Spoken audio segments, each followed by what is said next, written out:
اعضای شورای مجلس ملی مجلس عالی جمهوری تاجیکستان در مجموع 17 مسئله از جمله قانون کنستیتوسیونی جمهوری تاجیکستان اوید با وارد نمودن تغییر و الوه ها به قانون کنستیتوسیونی جمهوری تاجیکستان درباره سودهای جمهوری تاجیکستان، قانونهای مکمل جمهوری تاجیکستان، درباره مقامات عدلیه جمهوری تاجیکستان و درباره اکادمیای ملی علمهای تاجیکستان. 7 قانون جمهوری تاجیکستان در خصوص وارد نمودن تغییر و الوه ها به قانونهای عمل کننده، لایحه‌های قرارهای مجلس ملی مجلس عالی جمهوری تاجیکستان اوید به تغییر دادن سرحد ناحیه‌های شاه منصور، فردوسی، سینا و اسماعیلی سامانی شهر دوشنبه، عوض نمودن نام بعضی واحدهای مأموری و حدودی و محل‌های اهالی‌نشین ناحیه‌های ولایت ختنان و ناحیه تاجیک‌آباد از وظیفه سودیای سودی کنستیتوسیونی جمهوری تاجیکستان بازخواند نمودن عبدالله‌زاده لطف‌الله عزت‌الله اینچنین دیگر مسائل‌های تشکیلی را مورد بررسی قرار دادند. از روی نتیجه بررسی مسائل‌های روزنامه جلسه شورا قرارهای داخلدار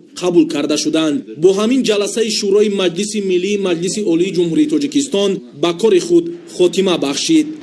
با ریایه دستور مجلس ملی مجلس عالی جمهوری تاجیکستان در آغاز اجلاسیه اعضای مجلس ملی قرارهای داخلدار را اوید به تصدیق ترتیب کار انتخاب کاتبات و روزنامه اجلاسیه عبارت از 16 مسئله قبول نمودند. ضمن محاکمه مسئله های روزنامه اجلاسیه ششم مجلس ملی مجلس عالی جمهوری تاجیکستان رئیسان کمیته های مجلس ملی مجلس عالی جمهوری تاجیکستان اوید به تامین اساس های کنستیتوسیونی حقوق و آزادی های انسان شهروند و قانونیت دلشاد رحمان اوید به مسئله های اگراری شغل اهالی و اکولوژیا قربان حکیمزاده اوید به مسئله های اجتماعی حفظ صحتی علم معارف فرهنگ و سیاست جوانان و زنان محمد شاه گلزاده و اوید به هماهنگسازی فعالیت مجلس ملی با مجلس نمایندگان حاکمیت اجراییه اتحادیه های جمعیتی واسطه های اخبار عامه و رابطه های بین پارلمانتی فرهاد رحیمی معروضه کرده خلاصه های کمیته های صحوی را نسبت به قانون های بررسی شونده پیشنهاد کردند. از جمله از جانب اعضای مجلس ملی مجلس عالی جمهوری تاجیکستان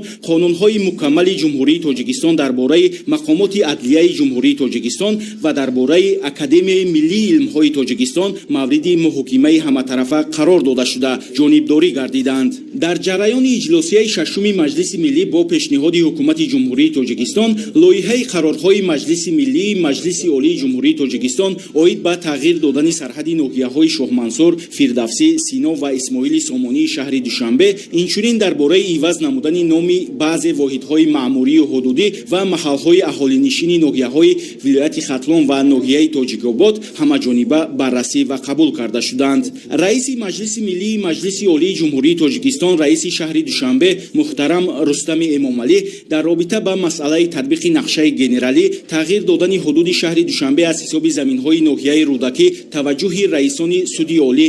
عالی اقتصادی و پروکورور گنرالی جمهوری تاجیکستان را به حالت‌های زیادی به حجت تصدیق کننده به محل‌های اهالی‌نشین تبدیل یافتن زمین‌های تعیینات کشاورزی در این حدود اینچنین در عملیه سودی اعتراف نمودن حقوق صاحب ملکی شخصانی که ساختمان خودسرانه انجام داده‌اند جلب کردند. همزمان دایر به پیشگیری و برطرف ساختن حالت‌هایی که به تطبیق نقشه‌های گنرالی محل‌ها و استفاده ثمرناک زمین‌های کشاورزی مانع می‌شوند و مسئولان دستور و سپارش‌های داخلدار داده شدند. در اساس پیشنهاد پرزیدنت جمهوری تاجیکستان با قرار مجلس ملی مجلس عالی جمهوری تاجیکستان عبدالله‌زاده لطف‌الله عزت‌الله با سبب رسیدن به سن نهایی در وظیفه سودیه بودن از وظیفه سودیه سودی کنستیتوسیونی جمهوری تاجیکستان بازخوان کرده شد. با همین اجلاسیه ششم مجلس ملی مجلس عالی جمهوری تاجیکستان دعوت ششم به کار خود انجام بخشید.